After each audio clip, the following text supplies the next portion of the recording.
Hello and welcome to this week's Devil the Detail podcast. I'm Rob Parkinson and I'm here talking all things. So for Devil's Jam of the show this week, as ever, we have Paul Parkin. How's your week been, mate?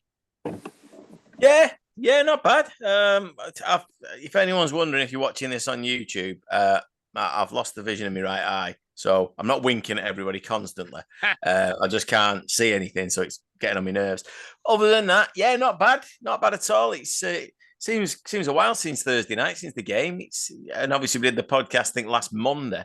Seems to have been a really drawn out period. At the moment, I live my life around games. So yeah, my life seems to be on hold a little bit. But yeah, no, other than that, it's all everything's good in it. You know, we're just cracking on with life. Yeah, people watching on YouTube, Park is doing that smouldering look out the corner of his eyes. He's knocking, looks out here. All our female listeners are all being swooned. Also, joining we got Paul Whiteside. How's your week been, mate? Obviously, been warm this week, so been a quiet week. Keeping it warm for you. No, not quite, Rob. They just give us more driving to do. So just get all over the place doing stuff. But yeah, it has been warm. I had a job on Monday in the loft and it was absolutely roasting. I had to take a towel in with me and I must have lost about 4 pounds in weight because I was just, at one point I thought I was having an heart attack. I was sweating that much. But no, yeah, I'm doing all right, mate, to be honest with you. Like Parks, it just seemed ages ago since we had a chat. And since the Thursday, I was tired on Friday. I was telling you before, I didn't get to sleep till about 2:30 Thursday night because just when you get home, you just wired up from the game, aren't you? And then working early Friday, I was nodding off Friday afternoon. So yeah, that was disappointing as well with the way things went at St Helens. But that's rugby league for you, and I'm sure we'll put each other right tonight. Yeah, Mission Gym's going well for me at the moment. Paul, doing well. Good. Lost, I think it's £5 in the last couple of weeks. Top man. So won't take me long till I'm that 80-minute second row we can all dream of. Yeah, you can do a bit of sparring with me, then I could do it with a new sparring partner. I've duffed everybody else up. Yeah, I can imagine. Imagine you'd be like, yeah, he asked me for another match report again. That's what So obviously, looking back at the Saints' defeat, our reserves victory at Bradford, wheelchair team as well, all the news, and then we're going to preview Salford's Magic game and our ladies game this weekend. So we'll start with defeat at St Helens. So Salford Devils went down to golden point defeat against St Helens, 17 points to 16. Parker, obviously drama at the end for Paul Rowley's men. Yeah, listen, it's heartbreaking when you lose like that, isn't it? But I'm going to say straight away, at the end of the game, yeah, it's going to sound crazy. I wasn't disappointed. I've said to everyone since, we couldn't have asked for anything more from the team. You couldn't have asked for more effort and more heart and more passion than they gave. They just ran out of steam, really. It's been a problem for a while for us in terms of, Saints were rolling in players that haven't played for a few weeks, like Alex Walmsley and people like that. And we're using the same old faces every week. And when it gets to them, to them 80th minutes and then into, golden point, that's when it's going to be a struggle for us. And it looked that way, that sort of last 10 minutes of the game. And then into extra time, we looked like we were blowing. But other than that, I'm nothing but praise for him. Nothing at all. I thought it was a tremendous performance. I think early on, I thought we looked a bit shaky, especially when they scored early. I thought might be in a bit of trouble here. We looked defensively, we just didn't look right. And then all of a sudden, we grew into the game. And it was a brilliant performance. And, I know we say it all the time, the amount of time we've been to Saints and watched us get blown away, that's when I've been upset and disappointed. We've gone there, we've lost by 1 point away at their place. They've celebrated like they've won the league. That, to me, tells me how far we've come as a team and as a club. It was a brilliant performance. And we were unlucky, and I think at certain parts of the second half, if we'd have took our chances a little bit better, been a bit, I don't know, we seem to panic again with the ball near the line. If we just took that out of the game, I think we'd have got over the line and won the game convincingly in the end. But no, we were unlucky, and I can't ask for any more from the lads. Yeah, real test for me, Paul. Obviously, like Parky said, fantastic effort from our players, but we've gone to a contender away from home and pushed them all away. And that's, like Parky said, a real statement for me. Obviously, we got beat in the end, but not many teams are going to run Saints that close. No, not at all. I was having this chat with my dad on the way home, and so I spoke to him yesterday, and he said, remember the times we used to go to Knowsley Road and that, and we used to speak to each other in the car, and we used to stand in that big cow shed behind the goals, and if we kept the score below 30, we used to go quite happy. But he said to me, he says, I'm going to games now, Paul. He said, I'm 66-year-old and I'm going to matches now, and I'm expecting, we've got a chance to win. And he said, I've not been like this for 40 odd years, really. So, and I think I'm like that as well. Now, you don't fear going to St Helens and Wigan and these grounds anymore, and Leeds and whatever, because we've got a team now that has come so far in the last 5 or 6 years where that belief has been instilled in the club, by Ian Watson, by Richard Marshall, by Paul Rowley. I don't think it's just a Paul Rowley thing. I think it's just something that's culminated over the last couple of years. And we've changed the whole philosophy around the club. Because I think I said that to Rowley, and he sort of laughed at me on Thursday night. But we know it's true. We used to go to games like, and probably we were beaten before we went out, weren't we? And I'm just echoing what Parky said. I didn't think the players could give any more. I was sat with you, weren't in the press, and we were both sort of looking at each other, weren't we, for some of the decisions, and sort of we weren't sure what was going on. But I don't think you could have asked for any more. I mean, we spoke to Logan Lewis after the game, and my God, that lad, and we'll talk about him later, but he epitomises everything that is good about that team. I couldn't have asked for any more than that. They gave everything. And to be honest with you, I thought it was a cracking match to watch. It was edgy, you see. I couldn't take my eyes off that game. And if I go to rugby league matches and enjoy it like that, that's what it's all about. Yeah. Last week's interview with Paul Rowley after the game, Paul, that you did, where you spoke about how far we've come, and last 30 years we've come to Saints and just expected to get rolled over. And now we kind of sort of bounced back off that and said, well, I can't believe that's the way it was. That was one of the best moments of this year for me, of interaction between you and him, because he was like, I can't believe how it was and how far we've come, and how we accepted it, and we don't accept it now, and that's the beauty of where we are. As I say, anyone who hasn't listened to it, I advise you to click on the last pop up and tune in, because I thought that sort of 2 minutes there in that period talking about how far we've come was unbelievable. And, I tip me out for that, because that was a brilliant interview from you. No, well, it's Paul Rowley does it. He's just answering the questions. It's all about him, isn't it?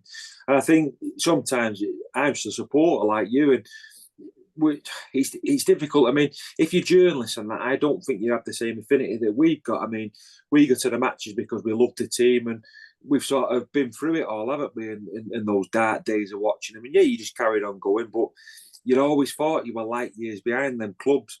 And I used to think, we're never going to catch them. We're never going to win anything in my lifetime.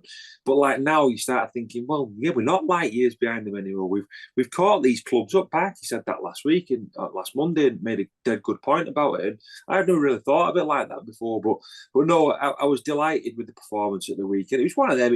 It could have gone either way in the extra time, but and obviously it did go the Saints' way. But like Parky said again, people like Alex Walmsley coming back, signs of him coming off the bench.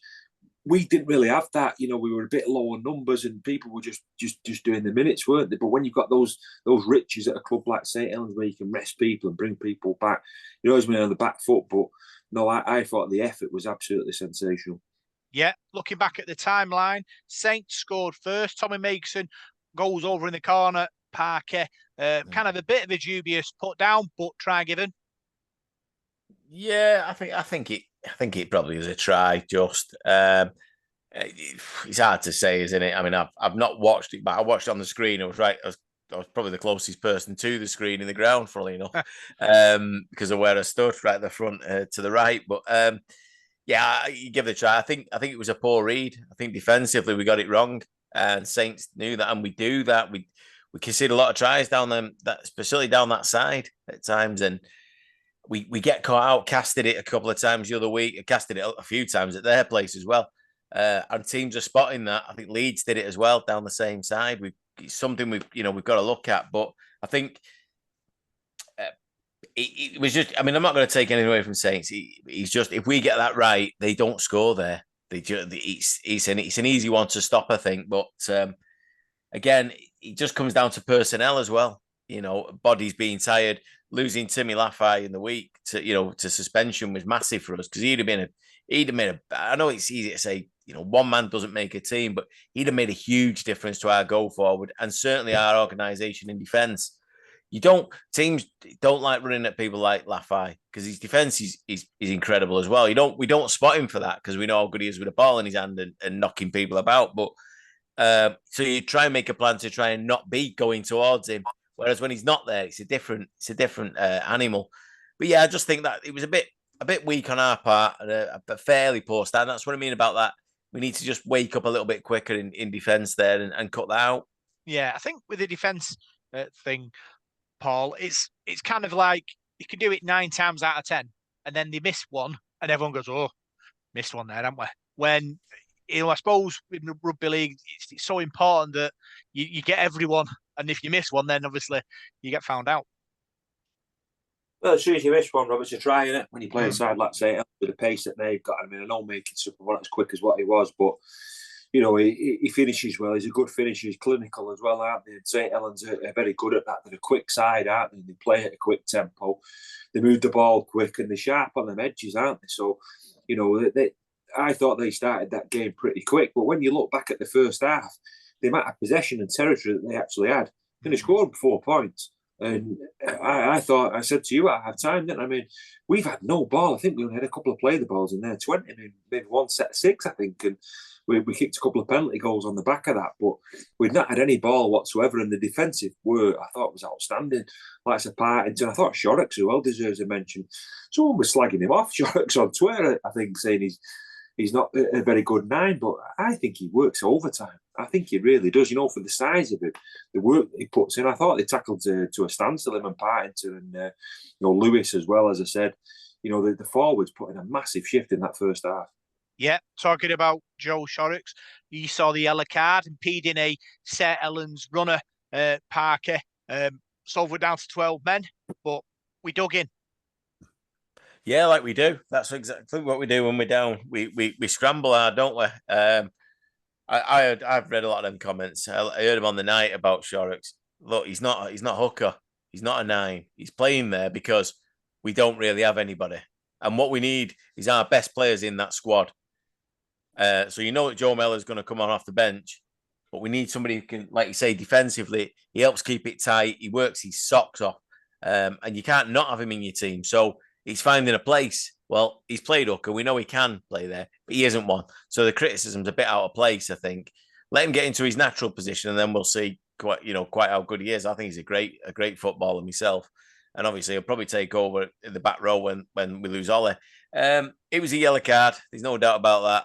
What he did, he knew what he was doing. I think Saints may have gone on and scored. They don't, he's still a bit of work to do before they would have gone over, but he had to do what he had to do. You take one for the team every now and then, and I'm sure, as much as you think, he makes the team work a little bit harder, I think they would have rather get that chance of defending another set of 6 than letting Saints just go through and score. So, because you go 10-0 behind, again, it's a different animal away at Saints. So, yeah, just clever professional play, really. I suppose you'd say it was cheating in some ways, but no, I'm glad he took one.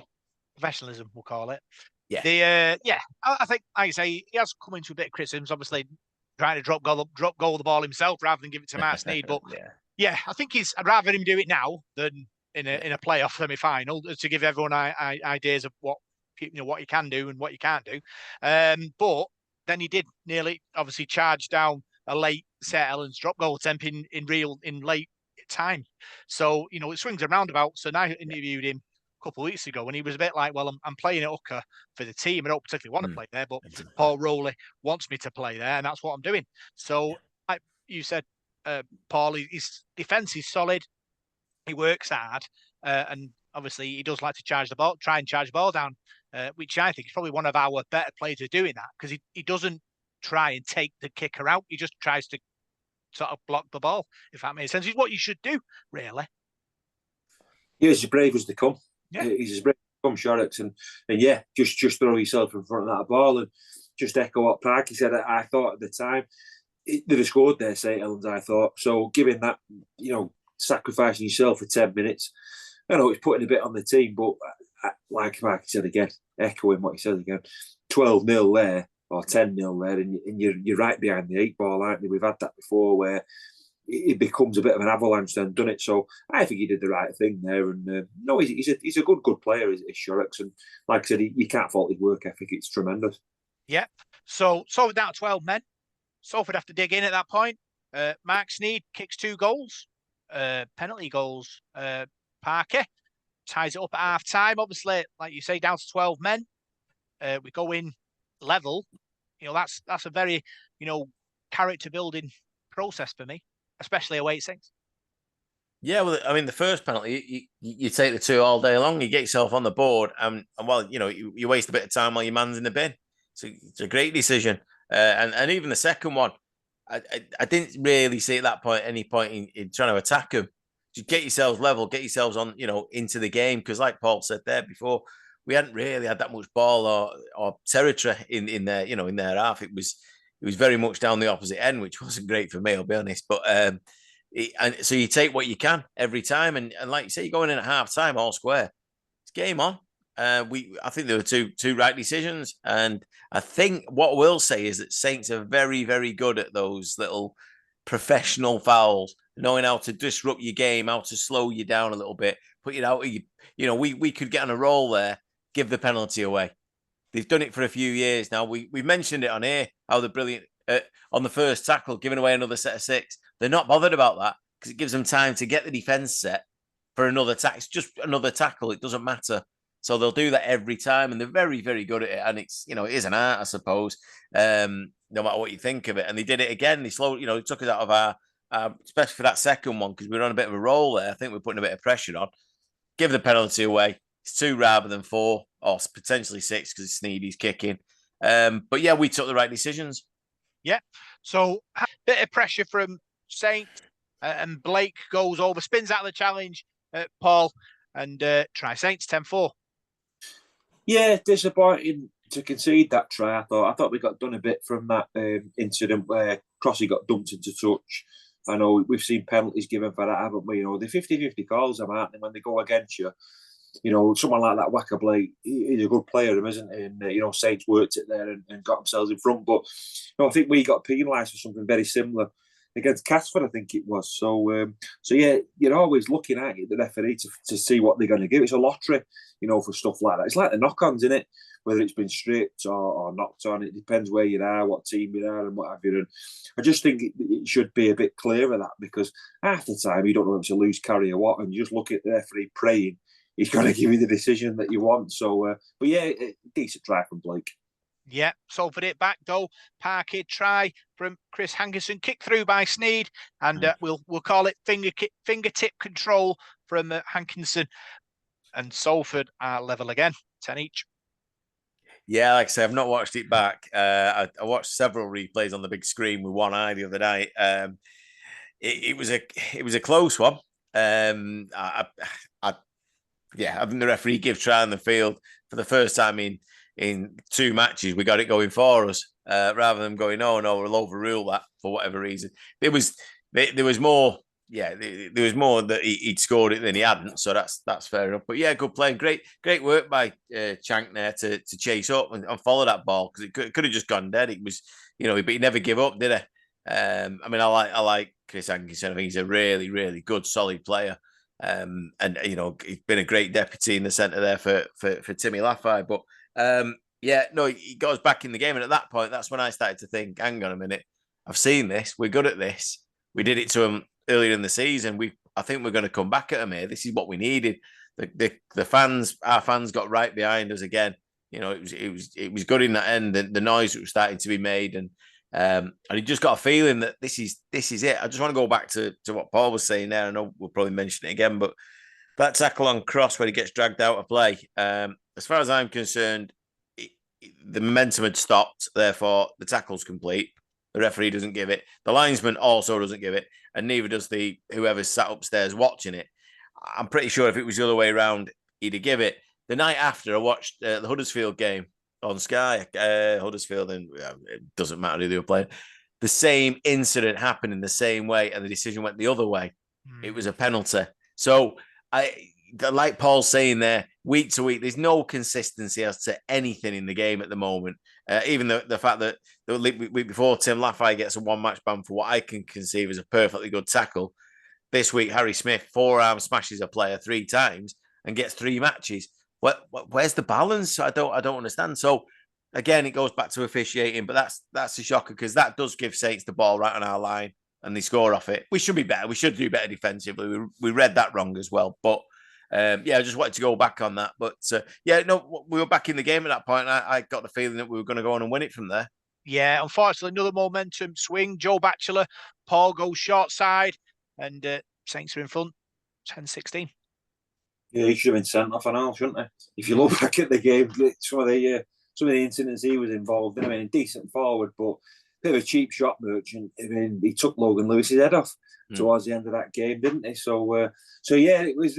I thought we fell for that one. Really, we were a bit slow round there. It was a nice offload, and he seems to have a habit of scoring against us, doesn't he? So yeah, disappointing to go behind again. Yeah, well, that's when the craziness started. Then Parker, 2 put in the bin for Saints. Joe Shorrock's put in the bin for us.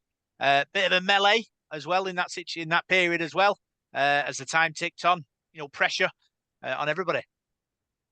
Yeah, the shot on Joe Mellor from Knowles was again. He's got a 2-match ban for it. I've seen much worse, much less worse than that this season. Be punished for a lot longer. He jumps off his feet to hit somebody. I don't understand. They said the mitigation is Joe Mellor's going down. It's a pretty good job he was, because if he wasn't, he'd be in hospital. It was a horrific shot. And you saw by the reaction of the players straight away. I turned to the guy next to me and I went, that's a bad one. Now, bear in mind, I'm watching it with one eye from the other end of the pitch. But I could tell by the reaction of the players what had happened, the way that Salford players ran. Salford players don't generally do that, but they went in to defend the man. And the referee, he had no choice. Once it came up on the screen again, everyone in the ground saw it. I think the most ardent Saints fan would have gone, yeah, he probably needs to go off for that one. But he gets 10 minutes. Again, shouldn't have been back on. Should have been a red card. That's simple as that. He doesn't come back on. They don't get back to 13 men.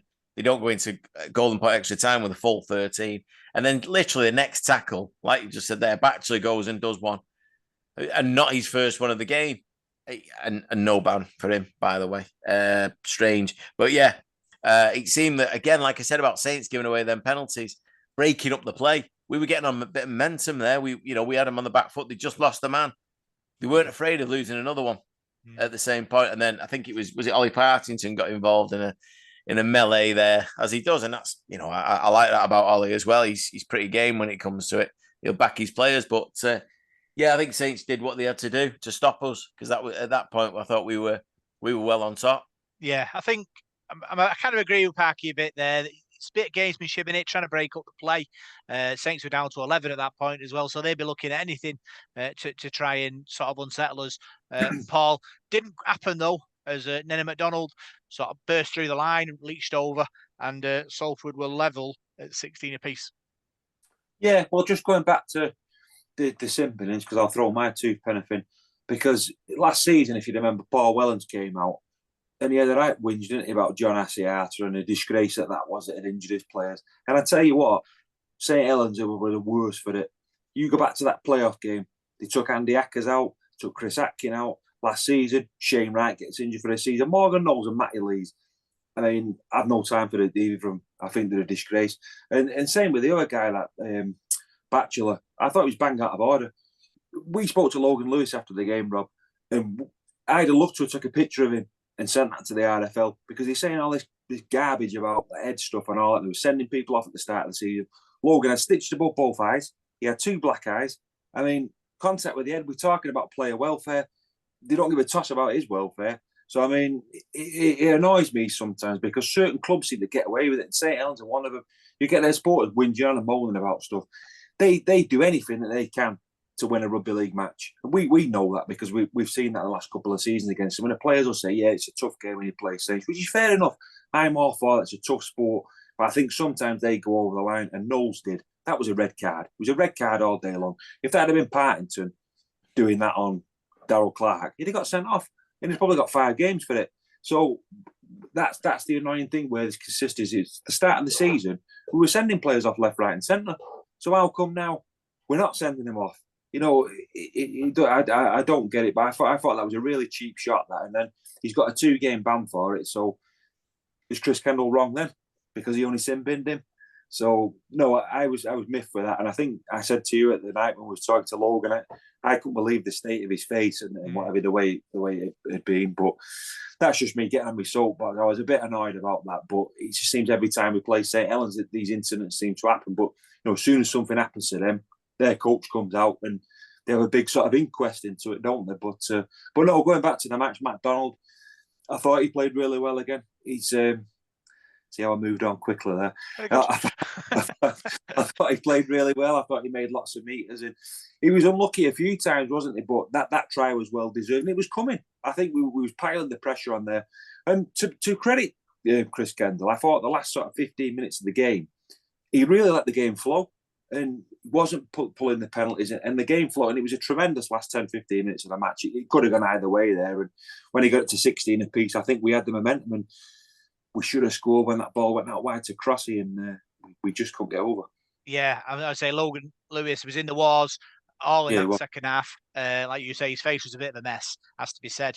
And he was also at the bottom of the melee as well. Bet he was wondering, what have I done here to deserve this? As I don't know, 20 lads standing, sort of ran over the top of him as he also lay on the floor out. So it's all tied up at 16 apiece then. And Super League last season, a couple of seasons ago, talked about every moment matters, every minute matters. And I think it was a test of our playoff credentials that we hung in that situation, where after that 16 apiece, Nenny McDonald made a break on the far side of the field, ball came across. Cross, unfortunately, weren't able to get over the line after some frantic Saints defence, Parker. Paul Rowley said to Paul, it was one of them moments that if he goes over there, we score and we win.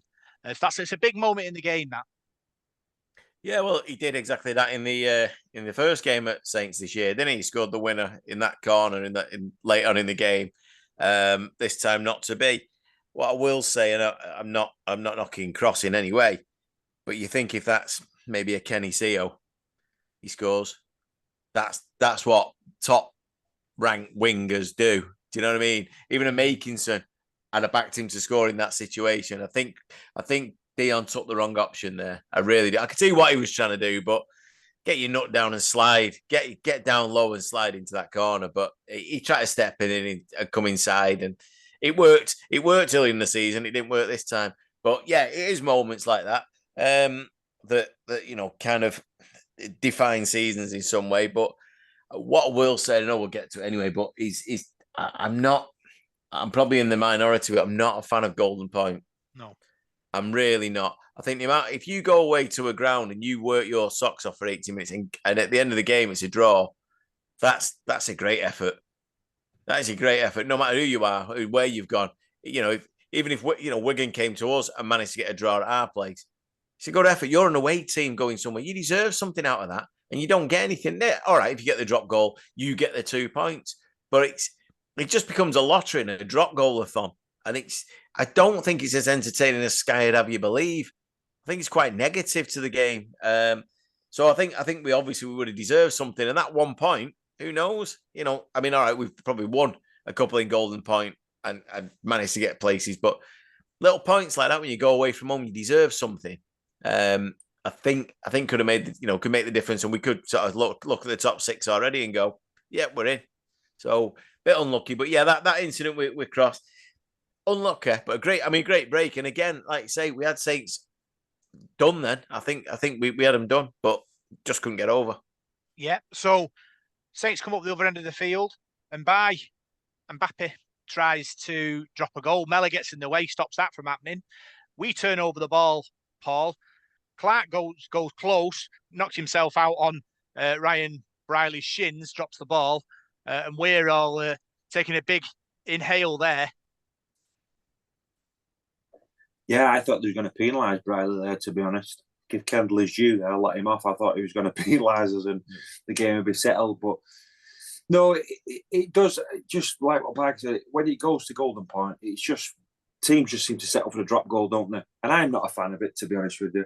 One thing I will say, though, is again, you're talking about this player welfare that we all go on about. We can't play 2 games at Easter, but yet we can flog players to death over 80 minutes in a game like that, which was like a playoff game, and then expect them to play another 10 minutes when they're absolutely shattered, which I don't get. But I'm not saying that because we lost. No, fair dues to say unless they drop the goal. But I think in future seasons, why not give both sides a point at the end of the game? And if you want to carry on, have the golden point, we'll give the 2 points to say else will win it. But I think you should at least get a point because you played 80 minutes there. That's the match. If you have a bet, the bet is settled over 80 minutes, isn't it, on the draw? So I was disappointed with that. But no, it does just go to that drop goal off on then, doesn't it? And, half the time it's whether you win the toss. It can be very important sometimes, can't it? But I think we just ran out of steam there. We couldn't really get any position to drop a goal, really. I don't think we got anywhere near the Saints line, really, did we? And then they came back and credit that Mbai. He slotted that over really well. Yeah. So, extra time. Saints go 50 metres with a kick.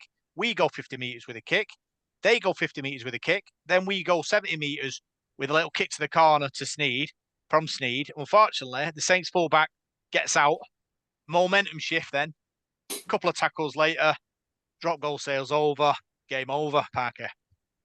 Yeah, that fullback did really well. We bombarded him all night because I think we saw him as a bit of a weak link, but he certainly wasn't. He rarely put a foot wrong all night. And when he got that ball, he made a few of our defenders look a bit silly, didn't he, with the way he went?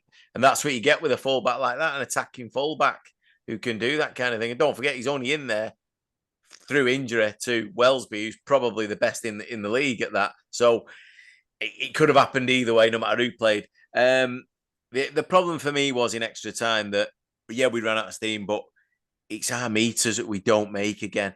We couldn't get out of our own half and we were kicking from the 20 and 30. I had a look today at the stats. I think we're the 3rd lowest in the league for meters made. And that's with McDonald and Lafayette in your team.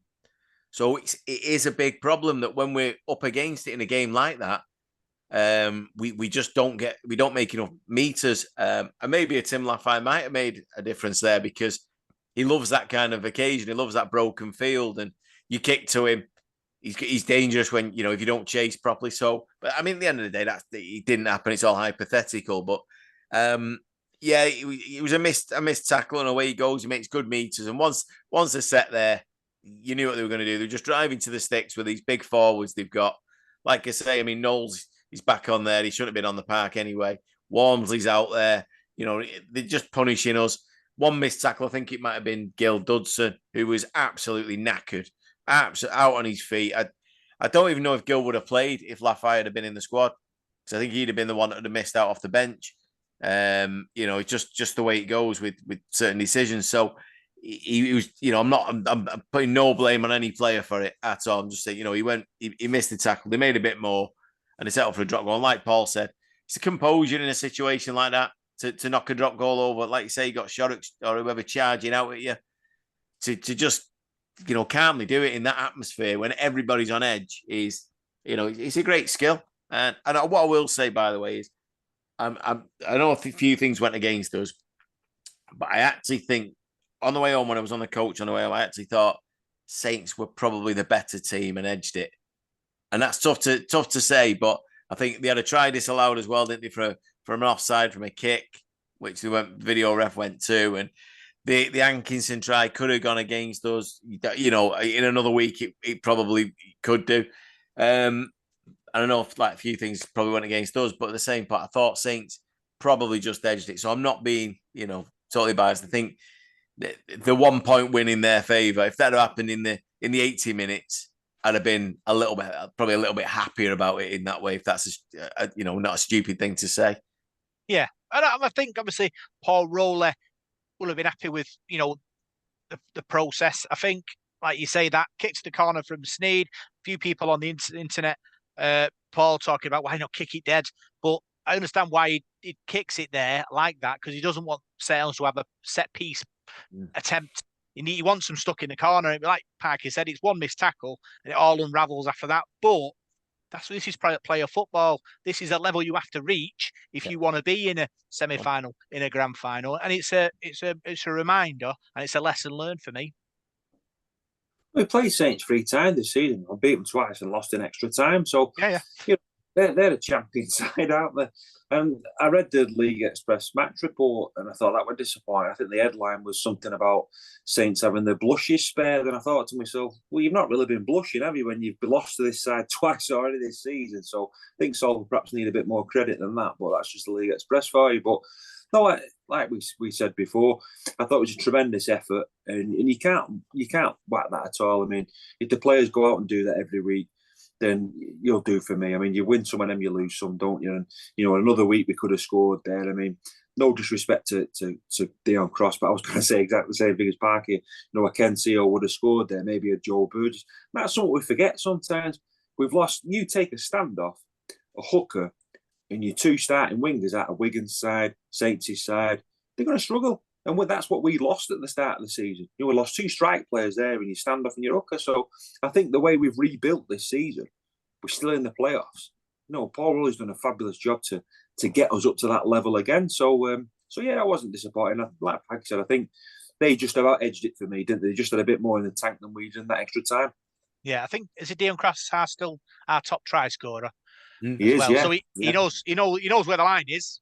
More than anyone else on the team. So, it was just unfortunate. I think it's one of them moments in it where you think, really, he just needs to stand still because everyone just slides past him. He kind of like moves into him. If he stands still, the momentum. But like you say, it is me playing rugby league like John Madden. You know what I mean? In the actual sort of game, no rugby player ever just stands still. It's in the program to either move and just keep moving. They never think, well, if I stand still, they're going to go past me. It just doesn't happen, does it, Parker? You know what I mean? Yeah, look, he could have, like you say, he could have stood there and someone could have come on and just swiped the ball off him, or anything could have happened. It didn't. And I'm like I say, I'm not knocking Cross at all. I'm not having a dig. It was just one of those moments where we don't have a world class winger. If you had a world class winger and that happened, you'd go, well, that's a bit disappointing. Maybe there was nothing you could have done about it. But you look at it, you think, well, Cross, is he a centre? Is he a winger? What's his best position? And yeah, he does know where to line. He's got 10 tries in the league this year. I mean, that's it's not often we get players who get into double figures. Usually just Kenny Seo, generally. But like Paul said, we lost two try scoring wingers, and we've had to try and replace them in no time. And I'm not having a go. It's just one of those moments where you think perhaps a different player gets over. Like you've seen it this year. Makinson's a perfect example, but Tom Johnston at Catalan when he was at Wakey, and Ashton at Warrington, they fly over the top of people, or they do just that little bit of something different. But listen, it didn't happen. I'm not knocking him.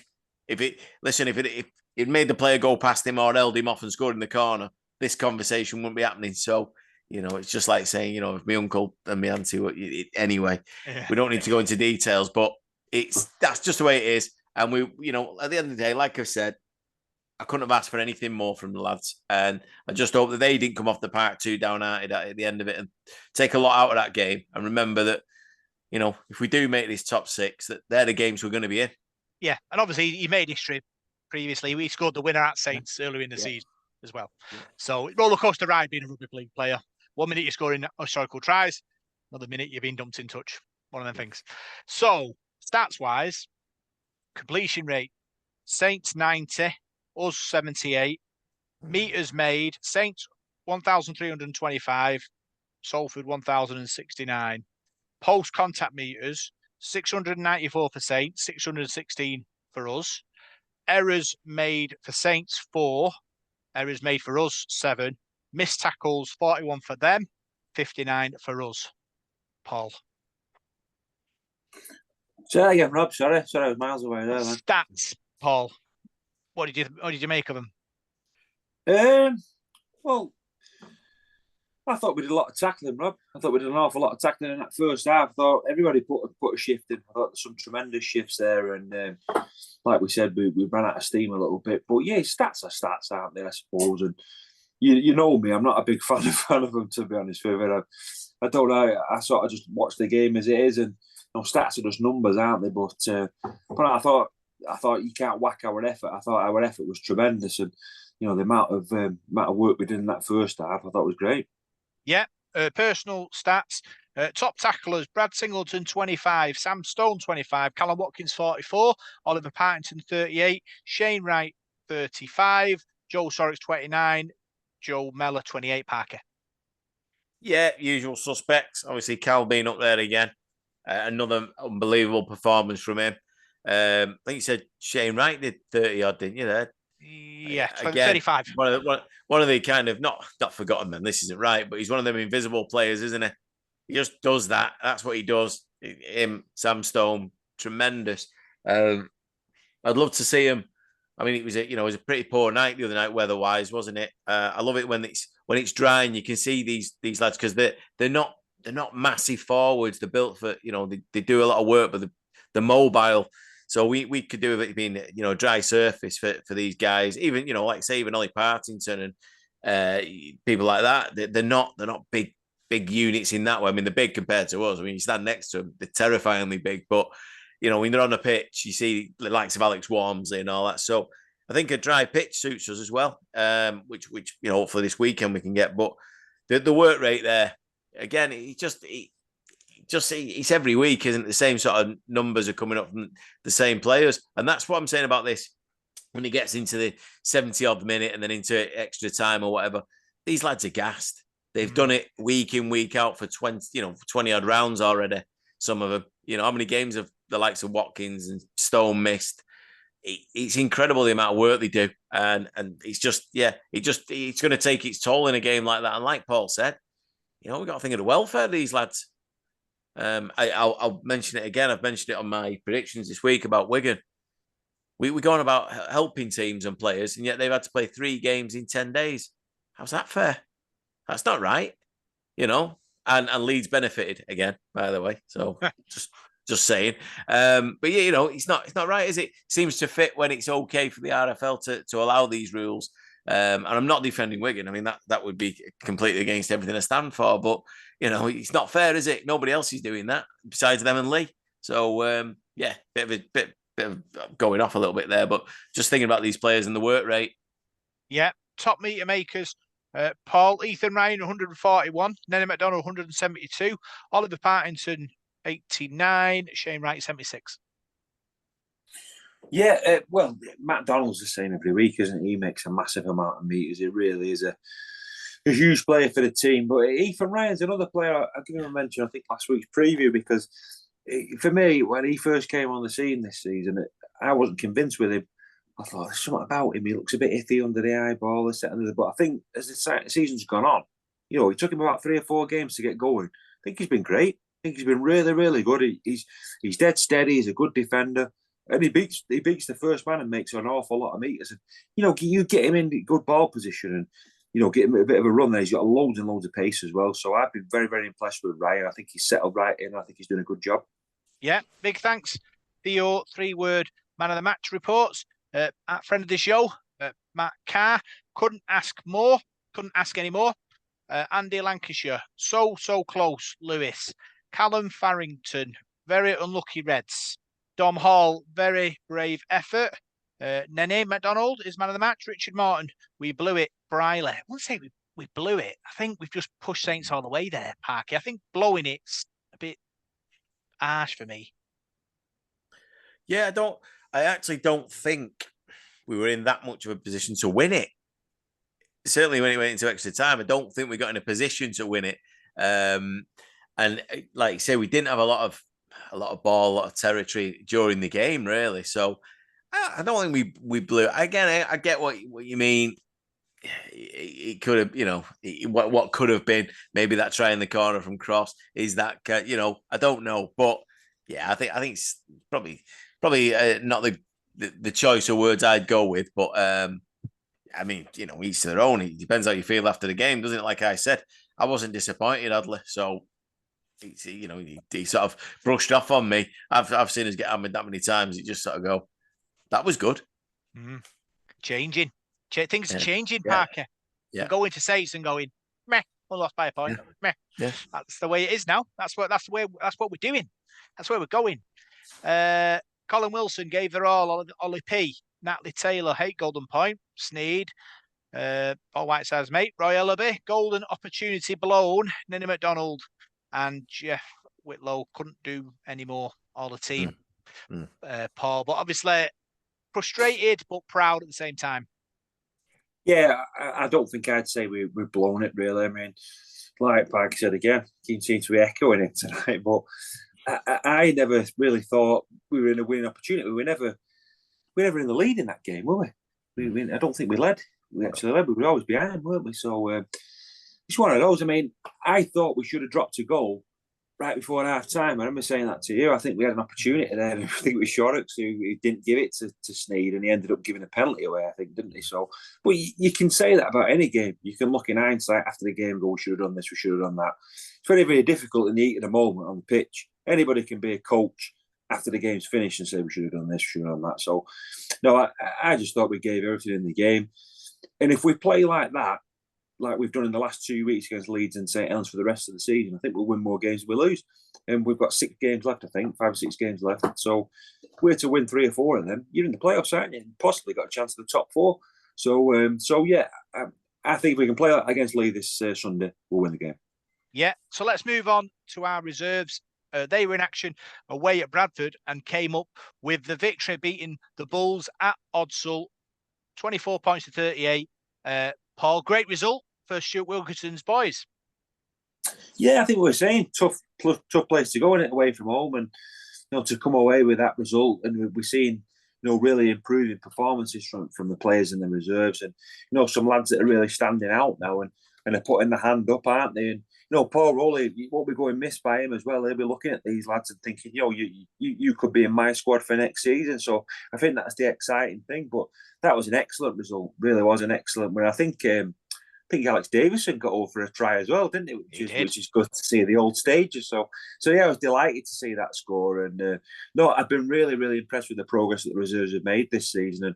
And we're talking about 1 or 2 stars there in that side now, and let's just keep building and let's see them progress. Yeah, so let's quickly run through the timeline. Parker, Salford opened the scoring. Charlie McCurry with a burst 10 metres out, smashed through the Bradford defence and made it 6-0 Salford. Yeah, well, I've spoke about this lad for a while now. I think he's a real talent. He comes every time I watch him. I think he just gets better. I've not seen this week's game yet, but it doesn't surprise. He's a super talent, and great to see him getting over the line. I just want, before we carry on, what Paul said, going there to win. He's always difficult. I don't care who you are. It's an awful place to play. And I listened to Stu Wilkinson's interview after the game, and he mentioned the dimensions of the pitch are different. And we've all been there. We've all been to that ground. We all know what it's like. And the conditions on the day were awful. So to get through that game with a win away from home, and as I say every week, a lot of the time we don't know who's in the reserves team, because you don't know who's going to be picked from 1 week to the next. You don't know who's going to have to be the 18th man for the first team. Who's going out on loan, who's available. So brilliant result for the lads. And we said, it's just about building a bit of confidence for them now. Yeah, came on it like an express train, just burst the Bradford line and crashed over for the score. Next try scorer for Salford was Leven, Braden, Wells. Paul, strong run from him, carried a few Bradford players over the line, 12-0. Yeah, and a good start as well, and that's what you need, isn't it? Especially away from home. And he's got what was his name? Sorry, that lad. I'm not sure. Leven. It was Braden Wells is his second name, and I think his first name is Leven Brew. I just wanted Might to be wrong. say, Probably wrong. I'll have someone chirping in me here later. You got that name wrong again? Yeah, I know. Is he no. The big lad we got from Saints? He played at Saints. That's Jimmy Pye, isn't it? Yeah. No. In terms of I think he came through there. He played at their academy. Right. I think he's a local lad. But he went to say. I think he came from another sport. I don't know, basketball or something like that. Basketball it was. Yeah. Is that him? Yeah. He's a unit. Him. He's a big lad.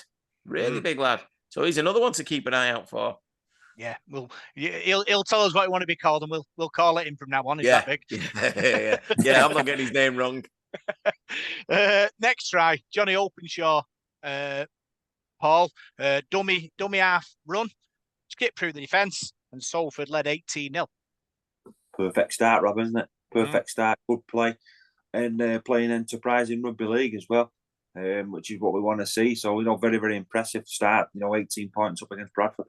Yeah. Bradford hit back with a try from their standoff, little kick through, chased his own rubber kick for the score, made it 6-18. And then Paul, your mate, Alex Davidson, crashed over the line from 10 metres. I'm sure next time you bump into him in Costa, he'll talk you through that. Yeah, and I bet it's not 10 metres either, Rob. They're about 50 metres out, won't it? A big charge to the line. But no, I spoke to him the other week against Hull, and he played in that game, and doing a great job. He's a really good leader, isn't he? One of sort of the elder statesmen of that team now, and I think a lot of the young players look up to him and then follow his example. But nice for him to get over a try. Yeah. So Bradford just scored on at half time, 12-24 us, but then Bradford scored twice after to tie the scores up at 24 apiece. But then, second try for Charlie McCurry, spun out of the challenge and crashed over Parker, and Salford led 28-24. Yeah, I just want to say, for Alex Davison, it's a long time since he was making his debut against Hull KR, bullying Willie Mason, him and Callum Marriott. I think they were about 17 at the time, making the debuts against, Kiwi an Aussie international, and they bullied him. Brilliant to see. Yeah, I'm glad he's still knocking about. He's, he had a lot of talent, Alex. I don't know what the story is there. I don't know where he went and what he did, but I know he's part of the setup now. So it's great. It's great that he's going for a try, because he, like you say, he must be knocking on a little bit now, because I think that was like 2007 or something when he made his debut. So he's probably as old as us now. Well, he's got to catch us up at some point. Yeah, no, McCurry again there. Like I say, honestly, folks, if you've not seen him, get down and watch the reserves when you can. He's a really, really good kid. He seems to get better every time, and now he's obviously scoring tries. He knows where the line is. A try scoring back rower. That's a rarity, really. So and obviously a very important try at that point in the game, because, like I say, Bradford had come well back into it, and we needed to stretch the lead and get away from them. Yeah. So 2 penalties for Salford, extend our lead further, 24-32, and then the final score of the game, Ethan Fitzgerald, Paul, lovely move out wide from left to right, and Fitzgerald went over in the corner to secure the win. Yeah, a deserved try as well, Rob. Really, wasn't it? We had a good lead in that game, and credit Bradford. They came back, didn't they? Never stopped fighting. But I think we did enough to win the game. Showed some good game management there, kicking penalty goals to just eke our way in front, and saw the game out well. So a very, very valuable 2 points, and some lessons learned, no doubt, as well. Yeah. So let's move on to our wheelchair team. They were in action this weekend as well, away at Rochdale. Unfortunately, went down to defeat, 22 points to 20. 2 tries from M. Riley, 1 from Dave Abel, conversions from friend of the show, Dan Robinson, Jay Ball, and 2 from Dave Abel. Wasn't enough for the victory, Paul, but they've battled bravely again, and we can't ask for anything more than that. No, tremendous effort. I think we were talking about Rochdale on its wheelchair team last week, weren't they? I mean, how long have they been playing for the very, very established team and one of the best wheelchair teams out there? So to go there as a relatively new team and push them all the way like we did, I think it's just showing that we're getting there now, aren't we? And people are enjoying it. We're getting a settled team together, and I think we're going to get better as we go along. So delighted with that. I mean, a defeat's a defeat, isn't it? But no shame in that. Yeah, last 3 games, Parquet, 1-2, lost 1, shows how far they've come. Obviously, like Paul said, new team this year, building confidence, building, togetherness, and obviously to run Rochdale that close, it was a superb effort. Yeah, I'm glad to see Mark Riley getting a couple this week. Yeah. He mithers me all the time over a game. It's not happening, Mark. No, brilliant. And again, for me, it's about them enjoying it more than anything at the moment, rather than the actual competition of it all. But they probably need a few more players. I think that's the key, because they're going to get like the first team. They're all going to be worn out if they keep playing, the same team every week. It must be a nightmare. But no, I'm full of praise from him. When I saw the score, I was actually, I'll be honest, I was a little bit surprised that it was so close. I thought, like we mentioned last week, Paul's just mentioned there, that Rochdale got a really good setup there with the sort of the wheelchair stuff. So, but no, full of praise for them. They put the shirt on and they have a go, and nearly knocks off a decent team there. So yeah, just keep doing what you're doing, guys. Yeah. So let's look back at all the action this week, and now we'll see what's happening in the world of Salford Devils. So news this week, Paul, Huddersfield the next home game. Platinum dining is available if everyone fancies that. We went, didn't we, earlier in the season? Very nice evening. Well worth going down there if you can and treating family or friends or business acquaintances. Yeah, it's different. It's a different sort of thing, isn't it? But no, it was enjoyable, wasn't it? When we went with our good friend Mark A, and we really enjoyed that night, didn't we? And yeah, the food was really good, and you just get to see it at a different sort of angle, really, don't you? Rather than being on terraces. So yeah, I'd advise anybody to. It's a wonderful facility, isn't it? You know, we sometimes moan about the AJ, the Salford Stadium as it's called now, about where it is and this, that, and the other. But you know, when you get there, I think it's a great facility, and you know, I enjoyed it doing that. So yeah, if you get a chance to go in the Platinum, yeah, try it out. Yeah, it's £85 a person or £800 for a table of 10. If you're interested, contact hannah.edge@salfordreddevils.net. Parker, we had a great time, didn't we? Entertainment, lovely food, you know, great people talking about the game, you know, ex-players, you know, very enjoyable evening. Yeah, very much so. I was surprised that night we went how good it was and how well organised it all was. You feel a bit like royalty, don't you, when you go there? It's now you get a couple, like say, you get the players coming in talking to you, and yeah, I'd advise anyone to give it a shot at least once. I mean, I've been going upstairs, as we call it, for the last couple of weeks, transferring upstairs.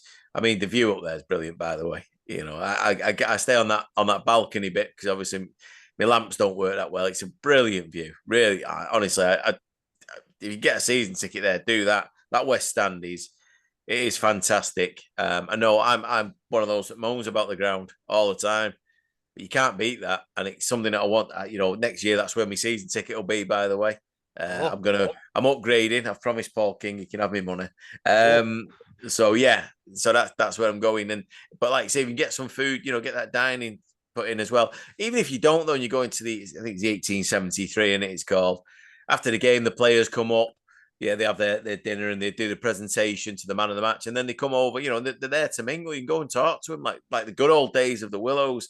Yeah, it costs more, but I think it's probably worth it. But while we're on that, I just want to say I want to urge every single fan who goes or lapsed or whatever, if you can. Obviously, not the likes of Mark, who's down in Australia. It's not going to be that possible, but get to the Huddersfield game. We need fans. We need bums on seats. The last few crowds have been so disappointing, and let's not forget IMG are watching. They're watching, and somebody's going to miss out. You know, we all thought, oh, it's a done deal. You know, the Castle miss out or whatever. Put his seats in the ground now. Apparently, he's hitting targets. They get fans in. Wakefield are doing really well in the Championship. They're getting fans in. People still back Bradford to have a crack if they can. You know, we've got to be very, very careful, and us as fans have got to do our part. And I think turn up, grab a mate, bring them down for the Huddersfield. You know for a fact Huddersfield are going to bring 3 men and a dog. We know that. That's what they do. So it's up to us. It's not up to the away team to fill our ground anyway. I just urge everybody, please, even if it's this one game, get them down there. Hopefully we'll turn them over and your mates will go, I've had a great day out. It's a Saturday afternoon or early Saturday evening, I think. But a great day out. Good laugh. Watch the game. The boys have done well. They've won. We look like we're in the top 6. They might come again to the Catalan game after that. And then who knows, into the playoffs. Please, just if you can, family members, anyone, urge everybody to come. I know it's not cheap. I get that. People have other priorities. People are still on holiday, whatever. But honestly, I just wanted to say that. I just wanted to, you know, let's back these boys because they, again, Thursday night proved that got something special here, something really special. And I think the next 12 or 18 months, I think are going to be massive for the club. I think you're going to see a completely new club, even from what we've seen now. I think there's a lot of good times ahead. So get on board now. Get your mates on board. Yeah, getting tingles here, Parky. That was sensational. But, Paul, it's a two-way street.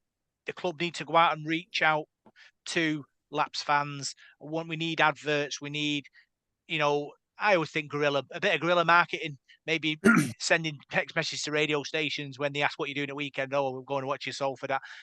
People like me who have been involved in that, radio. They will read it out if you send it. There's definitely a massive chance because they don't get a lot of people sort of tweeting in and texting in. So if a bit of that, maybe that what we can do as fans.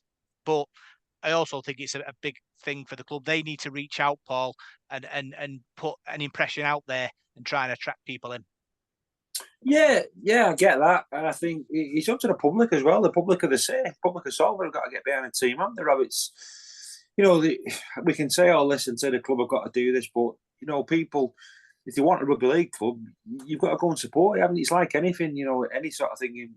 If you've got a sports club or whatever in your local area, if you don't use it, it's not going to survive, is it? So, people need to get behind it, and times are changing, aren't they? People have a lot of different things on now, don't they? And people don't seem that bothered about stuff now. And I sometimes think is the interest there. I mean, you get all these people that say, "Oh yeah, I used to go to the Willows and blah blah blah," but the crowds are never that big there, were they? Really? I mean, not in my lifetime. Anyway, they might have been for the odd game, but I don't know. I think people seem to do other things, don't they? What United and City just take everything, don't they, nowadays? So I'd just say to anybody, just give them a breather. They've got enough support. We need a bit more. And the Huddersfield game is Saturday night as well, isn't it? So just make a night of it. Get a few of your lads together. If you're going out for a beer and all that in town, just go to the match first. Go and watch the match, and then go out for a beer. Just make a night of it, because you'll enjoy it. Because the rugby league is fantastic. Every home game we played this season has been on a knife edge. I mean, the two Wigan defeats were probably they were the better side, weren't they? But the rest of the games have all been decided by a couple of points, haven't they? It's been edge of the seat stuff, so you won't be disappointed. You'll enjoy it. So I just wish people would give it a try. I don't know what the answer is. It's the $6 million question, isn't it? Why the crowds don't go? But it hurts us supporters. Guys like us. You hear the snide comments and other people make, the media make, and that. And like Pike said about the IMG business and all that, but the club can only do so much. I think it's up to the individuals and up to the public of Salford to get behind the club. Thoughts, Parker? Yeah, no, I fully get that. I think part of the problem we've had hangover from the Willows is not so much with the move, but the fact that we didn't get crowds there. We weren't very good to watch. This is different. This is very, very different, and the support is there. I talk to people all the time in local pubs and things like that, and it's always us and we, and then do you go? Well, I'm not going, but I might, we need it throwing down the throats. And then you see when we get to a semi, or a quarter final or whatever, people turn up. They are there. They just, the trouble is they've been ruined with success with the football teams. And that's what you need. You need success. And that's a tough thing to do. But the club, for me, I've said it 2 weeks running, I'm going to say it again. Yes, they do need to do more. I think more family tickets, more ways of getting groups of people in. If you buy 10 tickets, you pay this much to get a group of lads to go. Like you said there, Saturday night, they might think, we're all going off town or, or Monson or wherever you're going. Well, beforehand, when we go to match, we'll get a deal and then we can all carry on the night. It's tough. I mean, if you want to take a family and go and sit in the East Stand and you're paying on the day, if for 4 of you, 5 of you, it's 100 odd quid. It's not readily available money. So we need to do a little bit more on that. I think because you're gonna guarantee that your 3,000 are going to turn up. So anybody on top at the moment is a bonus.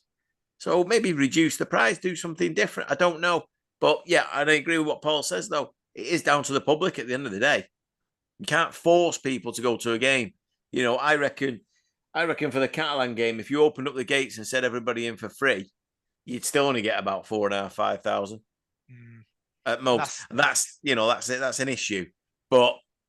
I don't know. I don't have the answers. I'm not, like I say, I'm not a marketing guru, but I think there are more from both sides that need to be done. And I think the cost might be one thing that maybe needs to be looked at. Yeah, club did do a season ticket, didn't they?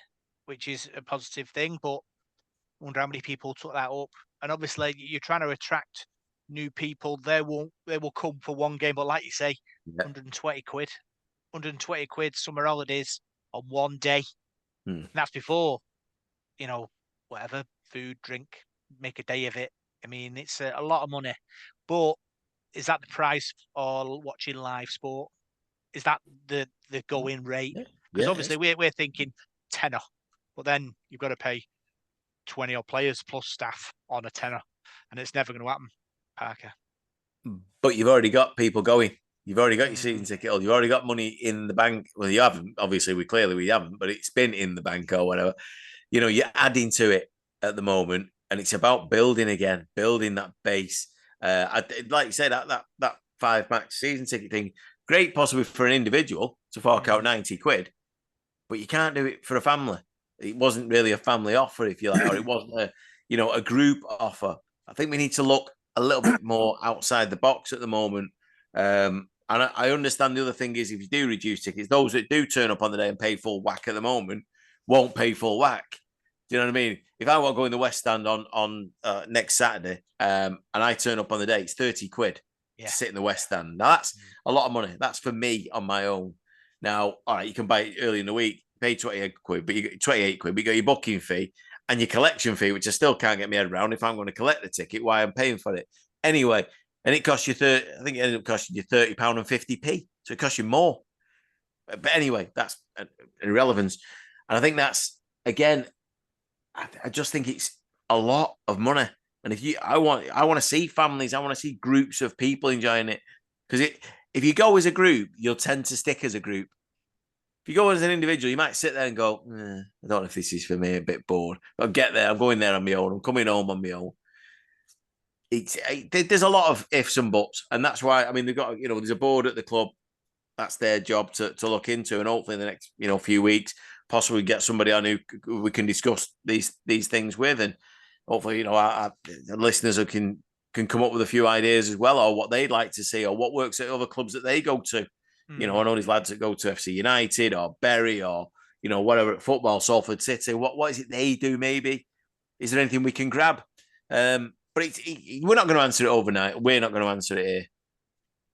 It's who you're aiming for, isn't it, really, Paul? Because, like you say, you've got families who are like adults, kids, but then you've got groups of lads who want to go out for a day. And do they have more disposable money for us to tap into? But Super League is a family sport, so I suppose, like Parky said, there's a board there who have to figure out which sort of group of people we need to aim for to get the maximum revenue out. Yeah, I think there's a lot of factors, isn't there? I mean, it doesn't help with the kick-off times, does it? I mean, the games are Thursday night, Friday night, Saturday afternoon, Saturday evening, Saturday tea time, Sundays. You never know when they're playing half the time, do you? And then that gets changed. So it's hard for people to make plans and that. People have busy lives now, don't they? I mean, I think for one thing anyway, and we've said it before, your junior rugby league players who play for junior clubs in Salford, they should be getting in for now anyway, or a quid or whatever. I think school kids as well. I think if you're a school child in Salford, they should be giving season tickets out of school to the kids. And then they're always going to bring adults with them anyway and probably get them a discounted ticket. But I'd love to see that East Stand just full of kids. They're the future supporters, aren't they? And if you're launching this Junior Devils as well get him in there. I'd rather him in there paying £1 than not in there at all, because then they're going to bring like their children, aren't they? And it sort of goes on and on. That's what we've done, isn't it? I mean, our dads took us, then you start bringing your kids. So I think you've got to start somewhere. So I'd love to see that. And we've spoke about that before. That's an easy one for me, that. But no, more offers than that. I mean, but again, you're talking about cost. You look at like the Warrington, Wigan Saints. They've probably got a whole marketing team. I don't think we have.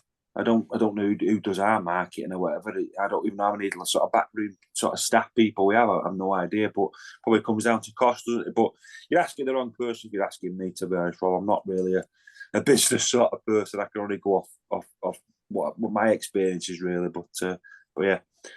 I think I saw Parky's Warrington were trying to do an offer. I think was it £5 for a kid or £1 for a kid, like we did. And I always thought to myself, Warrington have this sort of massive. It's like a town. There's nothing else in Warrington apart from the rugby league team. So why do they feel the need to do that? Are they starting to undervalue their product by saying to their supporters, "Come in for £1 this week, and then next week I want 30 quid off you"? You know what I mean? Is that a kind of thing that we fell foul of before? Yeah, that people have gone in for £1 and then say, "Well, how much next week? 20 quid." Or not fancy that.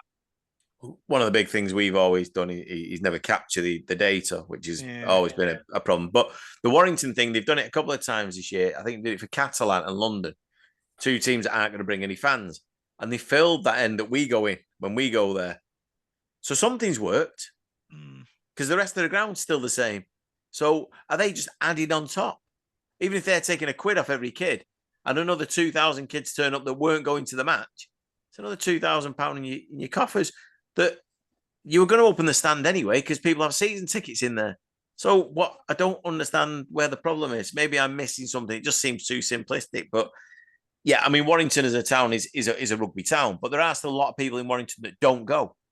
You know, it's simple as that. People just aren't into rugby or whatever, but they will go when it's offered because there's a buzz about it. I mean, Warrington's crowd don't, 20 years ago, nobody really cared. You know, they were getting 4,000, 5,000, but they've had a bit of success and they built on it. And that's what you have to do. And I think that's the same for everybody. I think, I think most clubs would do it. I think Saints have done it this year, filled that far end for, the away end that we go in for a game against, that might have been Catalan or something. St. Helens, I mean, it is rugby league, but they still make coffers. So you've got it. There has to be a balance. And I understand. I don't want the club losing money. I don't want the club throwing money away. But I think there's got to be a strategy for it. But we definitely need bums on seats. Junior Devils is a massive thing. I think the club, are ready to bring that back now. And I think it was a huge thing when I was growing up. I think we were probably all in it at one point. I remember the first time I got one, you remember the Junior Devils, you got in home and away for a £5 for the whole year. Yeah. I mean, all right, we're not in them economic times anymore. We've moved on. Colour TVs are around and stuff like that. But, that them kind of offers where you say, right, if you come a Junior Devil, you pay this to be in this club or whatever. You're part of the club. There's a lot of things going on. You get this, you get that. But also your tickets are discounted.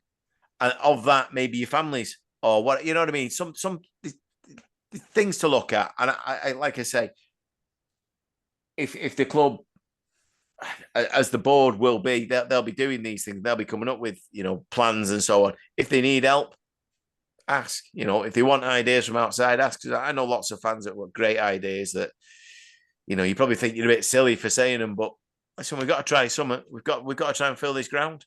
Yeah, I think data's key for me, Paul. They'll have the data there. They'll know how many people are coming back each time. They'll know the age of the people. They'll know the sex of the people. They'll know where they live. They'll know where to attack the next marketing strategy going forward. Yeah, I think a big question for me, if I was, I do boilers for a living, Rob, you know me, I'm not really a computer person or anything like that. So a lot of it goes over my head. But if I was in that sort of job, I'd be asking Laps fans, why don't you go? Why don't you go? What? You'll go to a semi-final or you'll go to a big game, you go to the grand final. But why don't you go to the bread and butter league games? What is it that stops you going? Is it the price? Is it the atmosphere? Can you just not be bothered? Have you got other things on? There must be something that stops people going. And, I've heard people say before, oh, if the Willows will be getting big crowds on it. It's a lot of rubbish. I can remember going there and they were never like massive crowds. And yeah, do I think we get good crowds now for the Willows? Yeah, I think we probably would because we're playing good stuff. But again, it boils down to, you just mentioned Warrington there for an example. They're a club to me. If they had a couple of bad seasons, they'd be getting 3,000 and 4,000 again. Their crowds would drop drastically because a lot of theirs has been built on success since they've moved to that new ground. They've had about 3 or 4 Wembley trips. They've been to grand finals as well. They've won stuff. They've won trophies. So a lot of their support, you see with them, they have a couple of last season, I think, was it last year, the year before, they were down at the bottom was it with Toulouse or someone like that? I think it was Toulouse, was it? And they were near the bottom anyway. And there was a chance that they might get relegated once. They didn't in the end, they pulled away. But their crowds had gone through the floor because they were struggling. So I don't know. There's lots and lots of different questions. But the main one I'd be asking Lap supporters is why? What can we do to make you go? Be a good, interesting situation that to ring Laps fans. Can you be brave enough, Parker, for the answer? That's the question, isn't it? When they say, I don't like this, don't like that, don't like this, like that. And you're like, yeah, I can't change that though. Well, if you don't know what the problem is, how can you fix it? Yeah, good point. That's the point. You need the data, you need the information to work from. You need a basis. And I don't think we've got one. People do have different complaints. we've said it before, like the location or the access to the stadium. That it could be the cost. It could be the fact that I don't like rugby. It could be the fact that I work Fridays, so I can't go on. It's on a Friday, or I work, the weekend I can't do it, or my kids do this, or what. And then you can formulate a plan going forward. And I'm not dead sure we've done that. I'm not. But and the other thing I will say, and we'll have to move on, but is that, like, for you, Rob, you live in Sale, Paul, you live 700 miles away somewhere, don't you? But there's no rugby league teams around there for us to compete with. So what are we doing in them areas? How are we trying to pluck people, even if it's one or two people who go, I like sport, I watch football, I watch rugby league on the telly, maybe I'll give it a crack. Especially, Sale and Urmston and, Davy Hume and all. It's close to the stadium than I am. What are we there? What are we doing? Or are we just going, it's got to be Salford in this part of Manchester, or this part of Manchester, or that part? It's got to be the whole thing, and go further out. I'm not trying to take fans off, Rochdale and Oldham or anything like that. They're their own entities and whatever. But there must be some, even if it's one or two people out there who've got an interest in sport in general, who go, I'll give that a whirl. What are we doing? Good question, because I think Swinton play at Haywood Road, and they aren't a massive draw. I can sort of drive past and realise there's not a game on. So I suppose Sale Sharks. I know that I see a lot of sort of people wander around with Sale coats on and stuff like that, and driving cars and stuff like that with stickers on. So there is a kind of a presence, but they played in Stockport for whatever 10 years, and then they came back to Salford. Went to Salford, didn't they, after that? So for me, I think they've kind of like just banking on the people from Sale following Sale, even though they don't play anywhere near them. But it might be a good idea to do that. How Sale might feel about that is a different story. Us sort of walking onto their turf. Is there no crossover? Is there not something we can do season ticket wise for both clubs? Possible. If Sale are getting 8,000, maybe 1,000 of them might go, well, if I get a joint season ticket, I'll go and watch Salford as well. I'm a sports fan. I'm not a rugby union fan. I'm a sports fan. I think is it there? I'm just throwing it out there that there are people out there who watch sport, who just watch sport. They'll sit and watch anything. People are watching breakdancing in the Olympics, for God's sake. So people are there and people are interested. It's what are we doing to try and get them? Just pick one or two up. That's all. I just think we're doing a bit of a knockout here. That I think Sale's season tickets are like really expensive compared to ours. So if we had a joint one, you'd be saying, well, Sale want their 2 pennies worth, and we need our 2 pennies worth. So you're probably talking maybe, I don't know, 600 quid, maybe, Paul. But if there's a case that you say to the Sale to go, you got a season ticket for Sale, this is how much your Salford ticket will cost you. Yeah, and it's at a reduced rate or whatever. Yeah. I don't know, just ideas, mate. And our fans, they're not daft. They'll know what to do. And people listening to us now, they'll be going, well, why don't we try that? Or why haven't we done this? Or why haven't we done that? It's all there. Just, I understand what Paul's saying and all that. The club have got a tiny amount of staff to do all this with. So it's all right for us to sit here and mouth it off because it's dead easy for us. But it is a two-way street. We need the public to buy in. We need the club to do their bit. And hopefully, with the team doing what they do on the pitch at the moment and hopefully into the future, it'll all work. A bit more good news with the stadium. That'd be great. If we could have some big news for that, I think that'd make a big difference as well. Paul, final thoughts on this? Yeah, I was just thinking of something, and it's drifted out of my head. It's difficult. It's been a difficult, thing for a while, hasn't it? With the stadium since we moved to the new ground, I think for me, I think we sort of thought, or the people in charge at the time thought, we'd move to a new stadium and we need 8,000 people, but yeah, you're just going to roll up and come. And it wasn't the case, was it? Because we moved to the new stadium after the 2011 season, and we were crap. How many home games did we win in that 2011 season? We were garbage. We went out with a real whimper, didn't we? We went out of the cup in the first round. We got beat 25-0 at home to OKR. It was a dreadful season.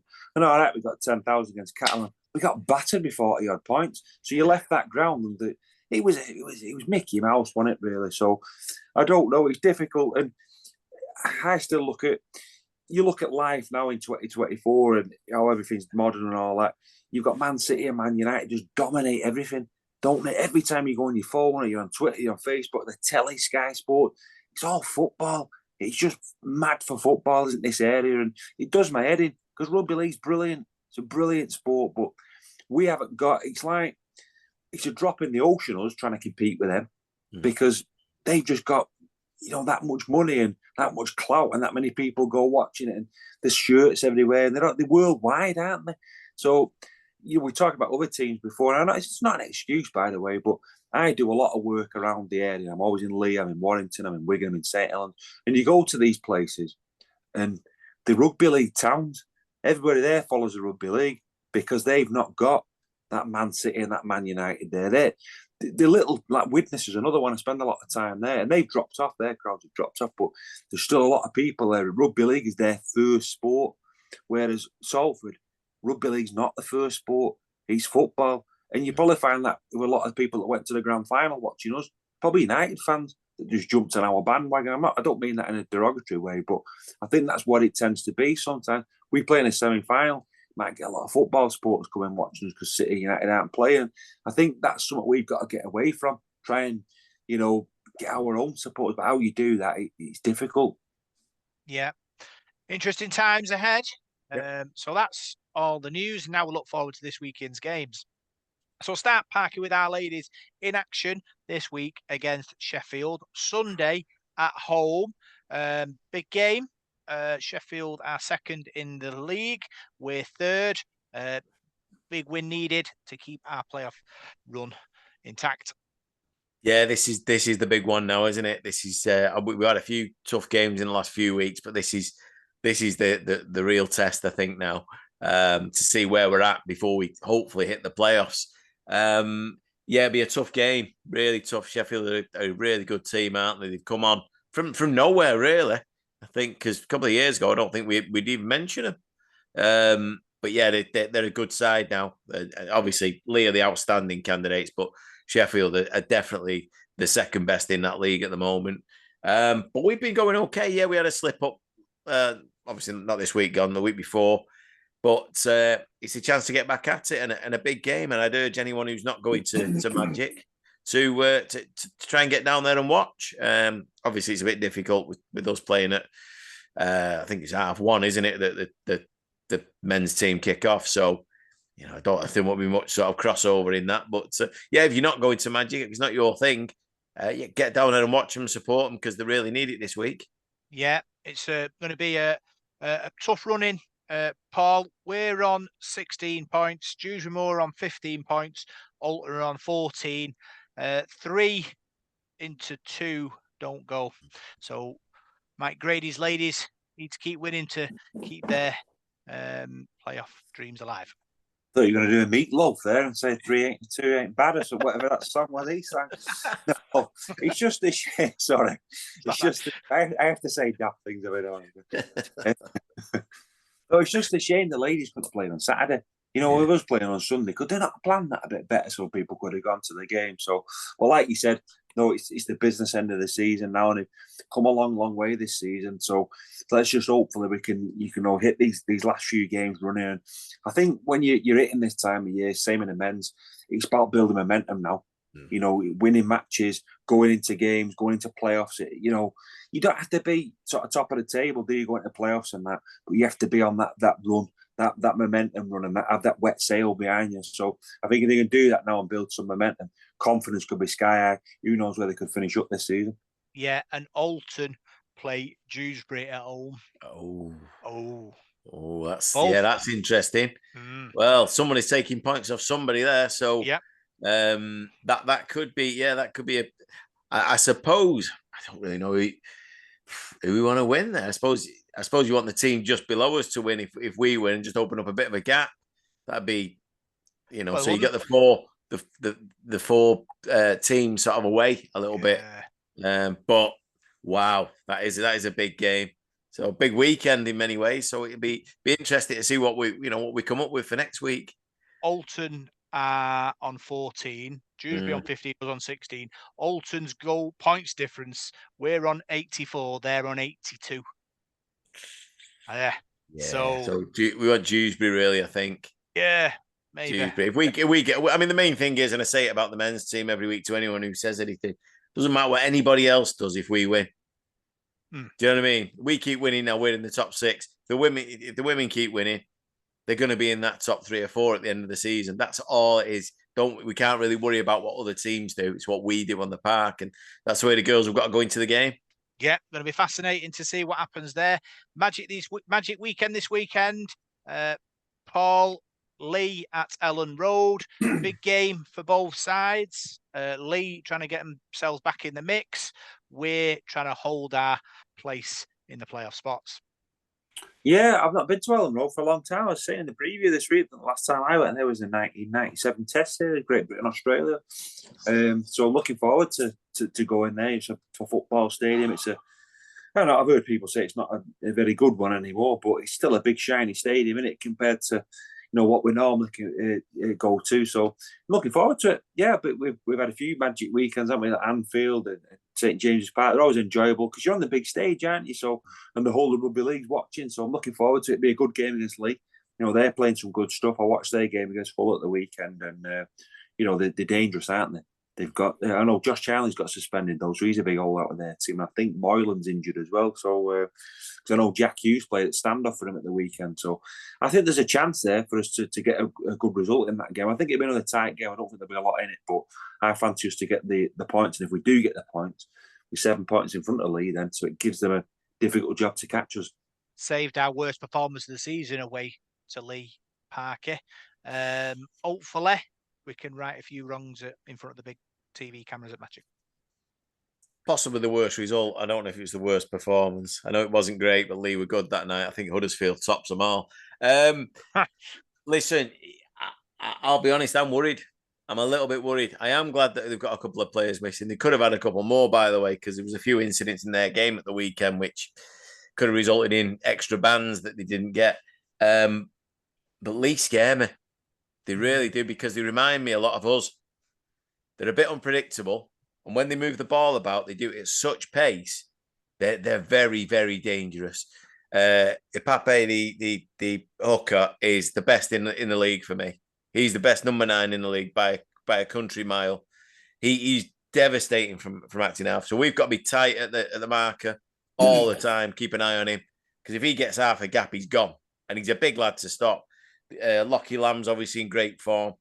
They've got some really good players. I mean, Robert Mulhern has surprised me since he's been there. I thought he was a bit of a cart horse, but he was, an average running-your-mill Super League player at Warrington.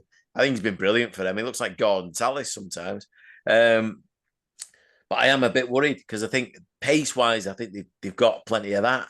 Hanley on the wing, all right, like say, Charlie's not in. I don't know who's going to come in for him, but I think it's going to be a real battle. And I think it's two very even teams going up against each other who like say, play the same kind of rugby at times. But if we play and defend like we know we can, and like we did at Saints, we should have enough. If we've got all the players fit, Simi Lafai back in there, it's going to be a battle, but we should just, I think, edge it. But I mean, I've done the predictions for this week for all the games. They're all so tight, and it's such a big stage. It only takes a player to get a bit nervous or whatever. Fortunately, we've got players like Mark Sneed and Cal Watkins and Ollie Partington and people like that who've been there and done it. So hopefully that'll help us. But it's going to be a big game, and I really am excited for it. Prediction time. Now I'm going to go first. Salford will beat Leigh at Ellen Road. It'll be 30 points to 16. And Salford, convincing win. Paul. What do you want my prediction? Yeah, what's your prediction? Well, the bookies have given us a 4-point start, which I'm surprised at that. I mean, Leigh are below us in the table, but they've been bang on, these bookies, this season. I mean, every week we're dead close, aren't we? The matches. So, but no, I'm going to go for us to win by 8 points. I know Gary Schofield went for us by 10 in the Express, but he's always miles out. So I'm going to go 8 points. I'm going to go Salford 26, Leigh 18. Don't forget to bet responsibly, like Paul, every week, don't you, Paul? Always have the Don't bother finger on betting the... at all. Don't bother betting at all. You No. save your blood in one. Parker, your thoughts on the game and the prediction? Very, very close to what Paul's just said in many ways. I think there'd be a 7-point win. Oh, yeah. I think a drop goal might just see us over the line. I think I'm going to go Leigh 16, Salford 23. 23. Yeah, I think it'll be that close. I think it'll be edgy. All our games this season generally are. We don't make it easy. It is heart attack time. And I think if we win that, with Huddersfield coming up the week after, I think that probably sees us right into the top 6. We do need Warrington to do us a favour and beat Leeds. Although, again, all the cards are falling in Leeds' favour. But if we beat Leigh and Warrington beat Leeds, I think this could be the weekend where we can kind of sort of go, start getting the cigars ready. We're going to the playoffs. But it's a big game, and it could easily, all these games this weekend could go the opposite way. You got Hull and London. I mean, London have just turned into they've grown throughout the season. Hull are an absolute basket case. Huddersfield Cass, that could go either way. Wigan Saints, with Wigan getting a couple of suspensions, Saints getting players back, but also suspensions. Catalan UKR. Every game has got, it's funny how it's fell this year that they've all got something that you could have an argument for either team. So it's going to be a great weekend. I just hope that, we come out on the right side of the result. Yeah, so that's the end of this week's podcast. Paul, another great show. Obviously, looking back at the Saints defeat, talking about tickets, sales, prices of tickets, real good chat about it. Open and honest and good chat. Paul. Yeah, we always spend about an hour, don't we reviewing the game, and then about 5 minutes previewing the next one. So, no, I've enjoyed it. I always... we talk about like the attendance and stuff like that. I always find it a bit difficult sometimes to get my words out on that. But no, I enjoyed the chat, and I look forward to having a brew here on Sunday, mate. If we get there nice and early, and I'll have a coffee with you at the match. Yeah, looking forward to that. Talking about our coffees. Big thanks to all the Kofi Reds who donate every week to help us put this podcast together. Buy us the programs and the equipment to give you, our listener, the best podcast experience that we can give them, Parker.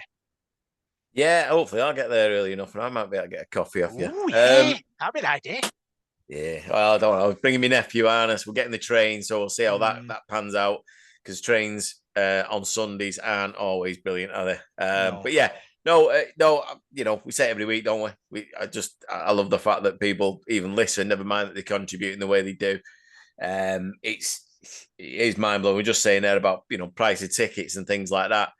Money's tight, and it can be difficult. So the generosity that people show is mind blowing, really. Yeah. So big thanks for joining us on this Devil of the Detail. I'm Rob Parkinson. You can find us on Facebook, Devil of the Detail SRD. You can find us on X at DICD SRD. And you can find us on SoundCloud, iTunes, and Spotify. Good luck, Reds. We'll see you on the other side.